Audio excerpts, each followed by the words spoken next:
ప్రస్తుతం సమాజంలో మానవత్వం మంట కలిసిందని చాలా దిక్కుట్లో వింటుంటాం. కానీ నల్గొండ జిల్లాలోని నెకరికల్ విటి కాలనీలో యథార్థ సంఘటన జరిగింది. ఇక్కడ ఏందంటే గత కొంతకాలంగా ఇక్కడ కిరాయికుంటున్న అతను అనారోగ్యంతో బాధపడుతూ మరణించడంతో తన ఓనర్ను డెడ్ బాడీతో సహా బయటకి నెట్టేయడం జరిగింది. దీనితో దిక్కుతోచని స్థితిలో వాళ్ళు ఉన్నారు. ఇక్కడ స్థానిక కాలనీవాసులు అందరూ కలిసి స్థానిక పాతబడిన ఎఫ్సై గోదాంలో ఉన్నతాధికారులతో మాట్లాడి అక్కడ షెల్టర్ ఇప్పించడం జరిగింది.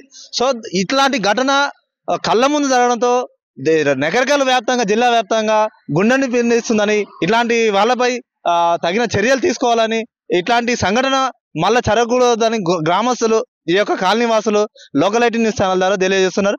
ప్రస్తుతం మన ముందున్నారు. వాళ్ళని మరిన్ని వివరాలు అడిగి తెలుసుకునే ప్రయత్నం అయితే చేద్దాం.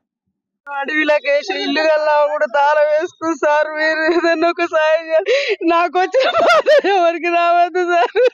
మీరు రోడ్డు మీద పడిపోయారు సార్, ఇంత బాధ అయిపోయింది. ఆయన అనుకోకుండా జరిగిపోయాడు సార్.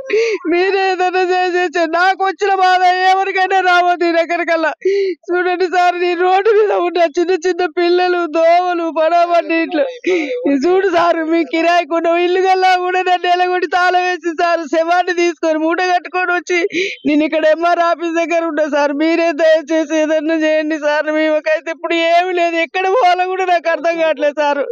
అన్నం కూడా వాళ్ళే తెచ్చి పెడుతున్నారు సార్ పక్కింటలు. మేము వంట కూడా చేసుకోవట్లేదు సార్. అంత పరిస్థితి. గిలాస కూడా అన్ని ఇంట్లో వేసుకొని తాళం వేసుకుని సార్. మీరే ఏదో ఒకటి చేయాలి సార్.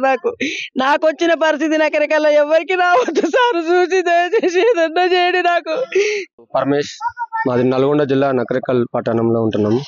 మా బాబాయ్ గారు గోయికారు ఉమాపతి గత కొంతకాలంగా అనారోగ్యంతో ఉండడం వల్ల వాళ్ళు మొన్ననే ఈ 2 రోజుల క్రితం చనిపోవడం జరిగింది. చనిపోయినప్పుడు ఇంట్లో మా బాబాయ్ వాళ్ళకి ఎటువంటి ఆధారం లేదు. ఇంట్లో కిరాయికుంటూ వాళ్ళు జీవనం సాగిస్తున్నారు. బాబాయ్ వంట పని చేసుకుంటూ ఉండేవాళ్ళు.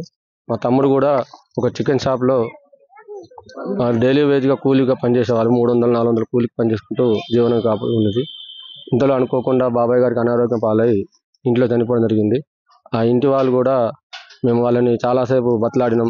ఇట్లా మా బాబాయ్ గారు అనుకోకుండా చనిపోవడం జరిగింది, ఇంట్లోనే చనిపోవడం జరిగింది కదా, మేము కార్యక్రమాలు చేస్తాం, మాకు అనుమతి ఇవ్వండి అని అంటే ఇంటి యజమాని కూడా ఒప్పుకోకపోవడం వల్ల చాలా ఇబ్బంది పడ్డాం.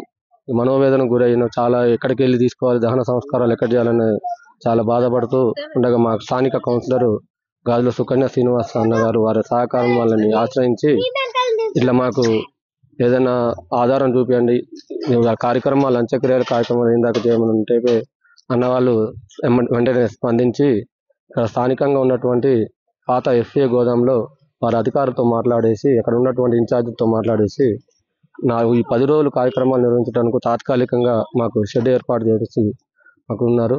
ఈ రకంగా మేము మా ప్రభుత్వానికి కూడా, మా ఎమ్మెల్యే గారు కూడా కోరుకుంటున్నది ఏంటంటే, మాలాంటి పేదవాళ్ళకి కొంచెం ఏదైనా సహాయం చేసి ఇంటి విషయంలో సహాయ సహకారాలు చేసి మాకు ఒక గూడు కల్పించాలని చెప్పేసి ప్రభుత్వాన్ని వాళ్ళని కోరుకుంటున్నాం. ధన్యవాదాలు.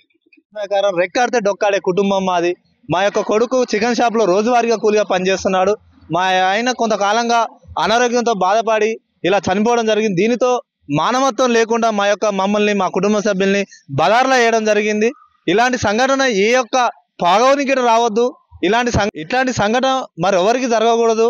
దయచేసి ప్రభుత్వం అయినా, స్థానిక ఎమ్మెల్యే అయినా మాకు దయ ఉంచి మా యొక్క ఇల్లు కానీ వాళ్ళ చేతనైనా సహాయం చేసి మమ్మల్ని ఈ యొక్క షటల్ నుంచి మమ్మల్ని కాపాడాలని లోకలైటీ న్యూస్ ఛానల్ ద్వారా తెలియజేశారు.